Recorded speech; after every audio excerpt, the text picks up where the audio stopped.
આજે આપણે ભણીશું અપૂર્ણાંક. અપૂર્ણાંક એટલે શું?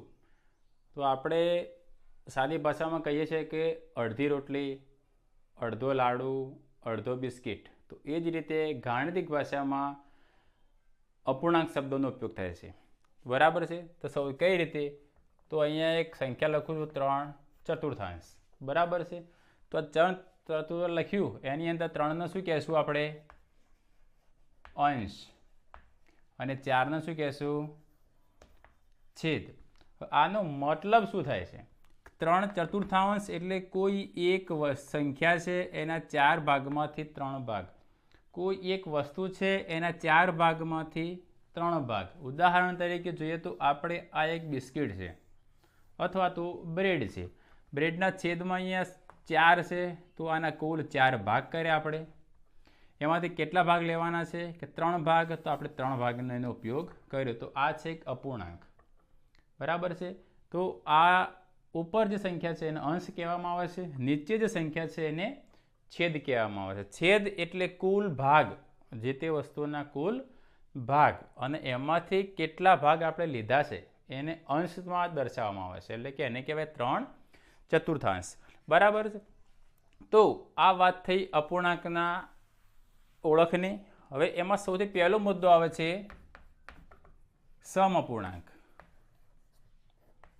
એટલે કે સમછેદી અપૂર્ણાંક. અહીંયા શબ્દ જોઈએ તો આપણને ખબર પડી જાય. સમછેદી એટલે કે જેના છેદ સમાન હોય તે અપૂર્ણાંકને આપણે સમછેદી અપૂર્ણાંક કહીએ છીએ. છેદ જ ધ્યાનમાં શું રાખવાનું છે આપણે? છેદ, કે છેદ સમાન હોય એ. છેદ સમાન હોય. આમાં અંશને કોઈ લેવા દેવા છે નહીં. અંશ ગમે તે હોય તો ચાલે, પણ છેદ સમાન હોવું જોઈએ. કઈ રીતે? ધારો કે 3/7 છે, 2/7 છે, 5/7 છે. તો આ બધાના છેદ કેવા છે? અહીંયા 7 છે, આ 7 છે, તો આ 7. તો બધાને શું કહેવાય? સમછેદી અપૂર્ણાંક. બીજું ઉદાહરણ લઈએ. 1/5, 3/5, 4/5. તો આમાં છેદ કેટલા છે? 5 છે. અહીંયા કેટલા છે? 5. અને અહીંયા કેટલા છે? 5. તો આને શું કહેવાય? સમછેદી અપૂર્ણાંક કહેવાય છે. કે જેના છેદ સમાન હોય એ અપૂર્ણાંકને સમછેદી અપૂર્ણાંક કહેવામાં આવે છે. આ વાત થઈ સમછેદી અપૂર્ણાંકની. હવે બીજો મુદ્દો છે આમાં વિષમછેદી અપૂર્ણાંક. વિષમછેદી અપૂર્ણાંક. હવે શબ્દ ઉપર ધ્યાન આપો. સમછેદી એટલે કે જેના છેદ સમાન હતા એ. વિષમછેદી એટલે કે જેના છેદ સમાન ન હોય તે. તો વિષમછેદીમાં શું હોય છે? છેદ સમાન હોતા નથી, એટલે છેદ સમાન ન હોય તો એને શું કહેવાય? વિષમછેદી અપૂર્ણાંક. ઉદાહરણ જોઈએ તો 1/2 છે, 3/4 છે, 4/7 છે. તો આના છેદ કેટલા છે? અહીંયા 2 છે. અહીંયા કેટલા છે? 4 છે. અહીંયા કેટલા છે? 7 છે. તો આમાં કોઈના પણ છેદ સમાન નથી. તો આ દરેક અપૂર્ણાંકને શું કહેશું આપણે? વિષમછેદી. શું કહેવાય? વિષમછેદી. એટલે કે જેના છેદ સમાન ન હોય એવા અપૂર્ણાંકને વિષમછેદી અપૂર્ણાંક કહે છે. બીજું ઉદાહરણ જોઈએ તો ચલો 1/9, 3/7, 2/5. તો આમાં કેટલા છે? 9 છે. અહીંયા 7 છે, અહીંયા 5 છે. તો અહીંયા પણ છેદ સમાન નથી. તો આ અપૂર્ણાંકને પણ શું કહેશું આપણે? વિષમછેદી અપૂર્ણાંક કહેવાય. વિષમછેદી અપૂર્ણાંક એટલે કે જેના છેદ સમાન ન હોય, અને સમછેદી અપૂર્ણાંક એટલે કે જેના છેદ.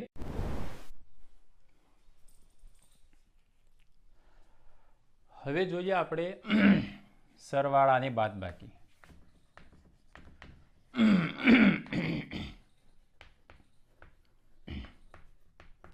હવે સૌથી પહેલા જોઈએ સમછેદી અપૂર્ણાંકના સરવાળા અને બાદબાકી. ઉદાહરણ જોઈએ 2/5 વત્તા 1/5. હવે બંનેમાં છેદ સમાન છે, એટલે આમાં ડાયરેક્ટ આપણે જવાબ લખી શકીએ છીએ. છેદ જે હોય તે એકવાર છેદ લખી દેવાના. અંશનો સરવાળો અંશમાં 2 + 1 બરાબર 2 ને 1 3 અને એ છેદમાં 5 આ એનો જવાબ. સેમ એની એ જ પદ્ધતિ, છેદ સમાન હોય તો ડાયરેક્ટ અંશનો સરવાળો અંશમાં કરી અને છેદમાં જે સંખ્યાઓ જવાબમાં મૂકી દેવાના. હવે બાદ બાકી કરીએ તો 3 સપ્તમાંશ ઓછા 2 સપ્તમાંશ. હવે છેદમાં કેટલા છે 7, તો 7 આપણે એમ જ મૂકી દઈએ. અંશની બાદ બાકી અંશમાં કરી દેવાની. 3 ઓછા 2, 3માંથી 2 જાય તો 1 અને છેદમાં હવે જવાબ 7. તો સરવાળો હોય કે બાદ બાકી હોય, સમછેદી અપૂર્ણાંક હોય તો છેદ એનો એ જ રાખવાનો અને અંશનો સરવાળો તો સરવાળો કરી દેવાનો, બાદ બાકી હોય તો બાદ બાકી. આ વાત થઈ સમછેદી અપૂર્ણાંકની. એના પછી વિષમછેદી અપૂર્ણાંક હોય તો એનો સરવાળો અને બાદ બાકી કઈ રીતે કરવાના, તો જોઈ લઈએ. 2/3 વત્તા 1/4 સરવાળો છે બરાબર.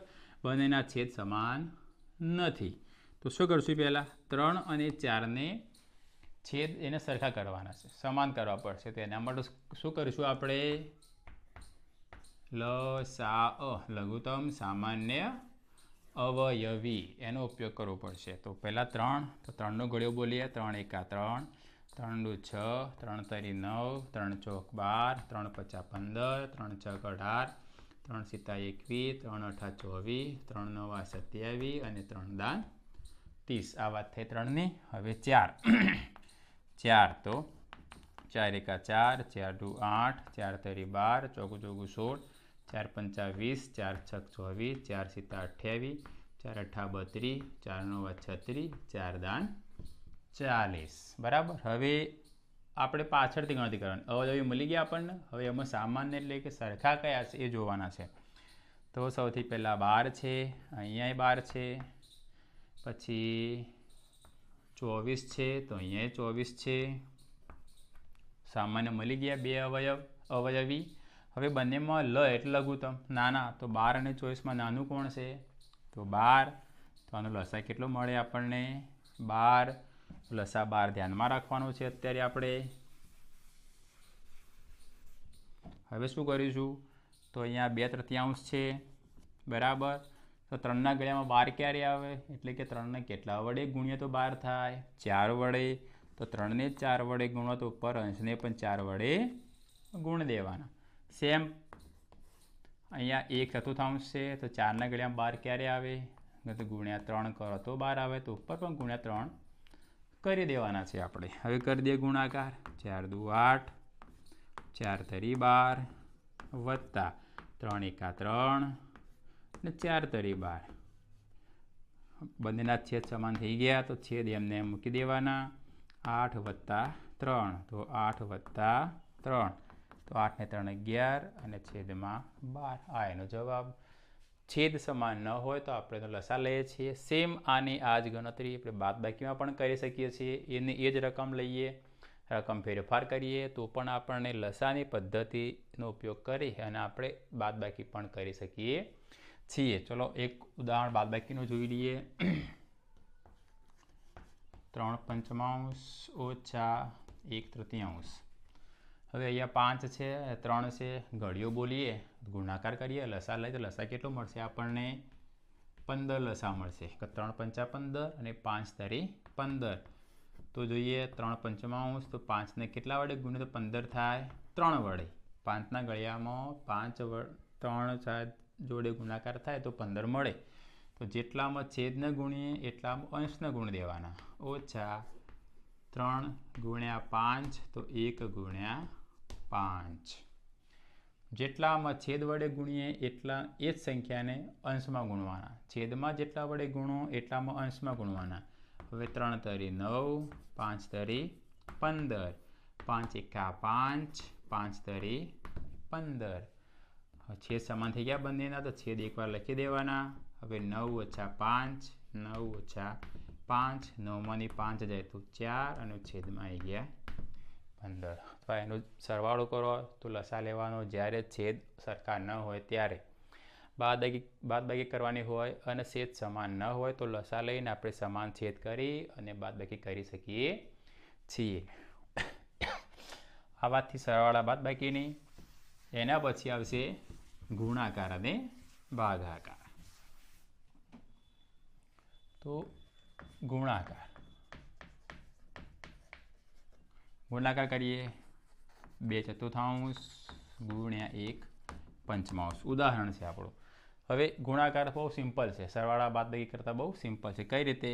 અંશનો ગુણાકાર અંશમાં, છેદનો ગુણાકાર છેદમાં. તો 2 ગુણ્યા 1, 4 ગુણ્યા 5. તો 2 એકા 2, 4 પંચા 20. આ જવાબ સાચો છે, પણ થોડાક અંશે અધૂરો છે. કેમ કે 2 અને 20 એક જ ઘડિયામાં આવે છે, 2ના ઘડિયામાં. તો 2 એકા 2 અને 2 દાન 20. બરાબર. તો 2 2 ઉડી ગયા, તો જવાબ શું મળ્યો? 1/10. આ એનો જવાબ છે. બીજું ઉદાહરણ જોઈએ. 7/10 ગુણ્યા 3/9. 8 કરી દઈએ. હવે 7 ગુણ્યા 3, અંશનો ગુણાકાર અંશમાં, છેદનો ગુણાકાર 10 ગુણ્યા 8. 7 તરી 21, 10 અઠા 80. હા, એનો જવાબ. આ રીતે ગુણાકાર કરી શકાય છે. એના પછીનો મુદ્દો આવશે ભાગાકાર. ગુણાકાર પછી મુદ્દો આવશે ભાગાકારનો. તો કઈ રીતે? તો 3/4 ભાગ્યા 2/5. હવે ભાગાકાર કઈ રીતે કરવાનો? તો 3/4 એમને એમ લખી દેવાના. ભાગાકાર હોય એનો ગુણાકાર કરી દેવાનું, અને ભાગાકાર જે પદની આગળ હોય એ પદને ઉલટાઈ દેવાનું. એટલે કે અંશને છેદમાં અને છેદને અંશમાં લખવાના. તો 5 ઉપર લખવાના અને 2 નીચે લખવાના. હવે અંશનો ગુણાકાર અંશમાં, છેદનો ગુણાકાર છેદમાં. 3 ગુણ્યા 5, 4 ગુણ્યા 2, 3 પંચા 15, 4 દુ 8. આપણો જવાબ સાચો છે, પણ અધૂરો છે. તો એના માટે શું કરશું? ભાગાકાર કરશું. 15 ભાગ્યા 8, 8 એકા 8, છેદનો વધ્યો જવાબ 7. તો 1.7/8. તો 1.7/8. આ આપણો જવાબ. બીજું ઉદાહરણ જોઈએ. 4/10 ભાગ્યા 3/7. તો જુઓ, 4/10 લખી દેવાના, ભાગાકારનો ગુણાકાર કરી દેવાનું, આ સંખ્યાને ઉલટાઈ દેવાની. 7 ઉપર, 3 નીચે. હવે અંશનો ગુણાકાર અંશમાં, છેદનો ગુણાકાર છેદમાં. 4 × 7 = 28, 10 તરી 30. હવે 28 ને 30 બેકી સંખ્યા બંને છે, અને બંનેનો ભાગ ચાલશે હજુ. તો 2 ગુણ્યા 14 અને 2 ગુણ્યા 15. 2 2 ઉડી ગયા, તો જવાબ મળ્યો આપણને 14/15.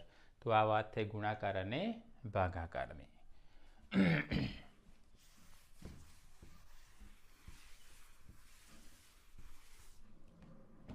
એના પછી જોઈએ અંશાધિક અપૂર્ણાંક.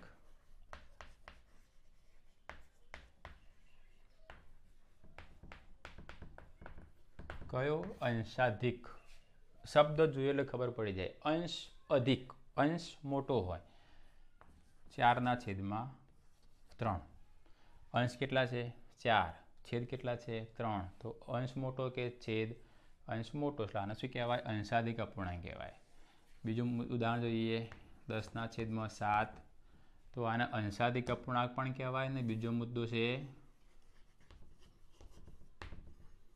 અશુદ્ધ અપૂર્ણાંક પણ કહેવાય.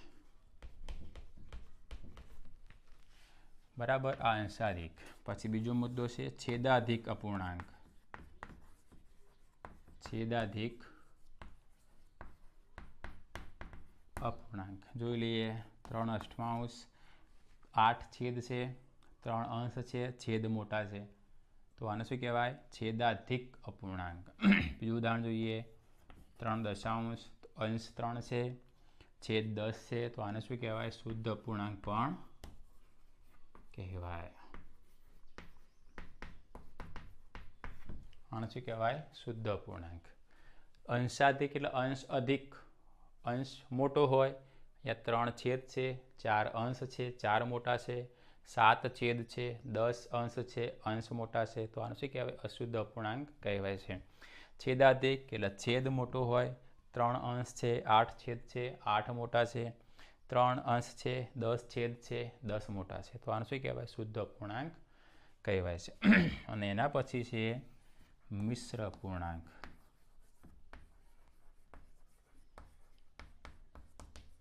મિશ્ર અપૂર્ણાંક એટલે 3.4 દશાંશ એટલે 3 એ પૂર્ણ સંખ્યા છે અને આ 4 દશાંશ એટલે ચોથી સંખ્યાનો ભાગ છે. તો પૂર્ણાંક સંખ્યા પણ આમાં આવી જાય છે અને અપૂર્ણાંક સંખ્યા પણ આવે છે, એટલે આને શું કહેવાય? મિશ્ર અપૂર્ણાંક. બીજું ઉદાહરણ જોઈએ. 3, 4, 3, 15. તો 4 એ પૂર્ણ સંખ્યા છે અને 3/15 એ અપૂર્ણાંક સંખ્યા છે, એટલે આને મિશ્ર સંખ્યા કહેવામાં આવે છે.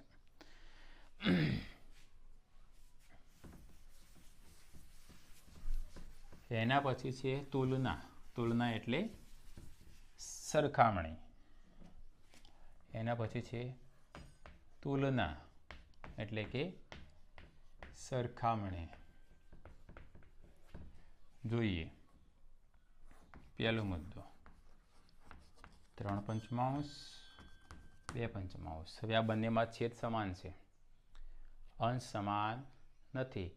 સિમ્પલ જોઈએ કે 5માંથી 3 અને 5માંથી 2, તો મોટું કોણ દેખાય છે આપણને? 3 મોટા છે. તો આનો મતલબ શું થાય? જ્યારે છેદ સમાન હોય ત્યારે જે સંખ્યામાં અપૂર્ણાંકમાં અંશ મોટો હોય તે અપૂર્ણાંકને મોટો અપૂર્ણાંક કહેવાય અને જે અપૂર્ણાંકમાં અંશ નાનો હોય એને નાનો અપૂર્ણાંક કહેવાય છે. તો આ વાત થઈ સમાન છેદ. સમાન છેદમાં અંશ મોટો તો તે સંખ્યા મોટી. બીજું ઉદાહરણ લઈએ. 5/8, 5/7. આ બંનેમાં શું સમાન છે? અંશ સમાન છે. જો અંશ સમાન હોય તો જેનો છેદ નાનો એ સંખ્યા મોટી. અંશ સમાન હોય તો છેદ નાનો તે સંખ્યા મોટી. બરાબર. આ વાત થઈ સમાન છેદ હોય તો જેનો અંશ મોટો એ સંખ્યા મોટી. અંશ સમાન હોય તો જેનો છેદ નાનો એ સંખ્યા મોટી, એ અપૂર્ણાંક મોટો. ત્રીજો મુદ્દો છે 2/5 અને 1/3. આ બેમાં નાનું કોણ અને મોટું કોણ? તો આપણે આની અંદર લસા લેવો પડે. લસા, તો લસામાં શું થાય? 2/5 હોય તો 5 અને 3નો લસા લેવાનો, 15 લસા થાય. 15 લસા થાય તો 2/5 શું કરવાનું? 5 × 3 તો 2 × 3, એટલે કે છેદમાં 15 લાવવાના હોય તો અંશમાં એટલા વડે ગુણવાનું. તો 5×3 15, 2×3 6, તો 6/15, એટલે આનું મૂલ્ય થાય 6/15. 1/3 એમાંય 15 લાવવાના તો ×5 × 5, 5/15, તો આનું મૂલ્ય કેટલું થાય? 5/15. હવે 15માંથી 6 અને 15માંથી 5 મોટું કોણ? તો સમાન છેદ આવી ગયા, તેમાં 6 મોટા, તો આ અપૂર્ણાંક મોટો. આ વાત થઈ તુલનાની. Okay, thank you.